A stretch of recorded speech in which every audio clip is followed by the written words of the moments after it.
Em tắt được quạt gió rồi. Đó. Nó vào cái đường nó sâu sâu. Anh lên trên kia.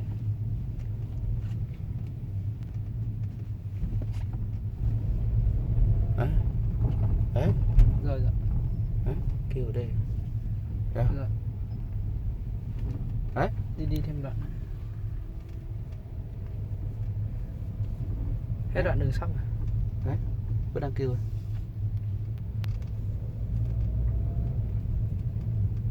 Đây quay lại. Đấy.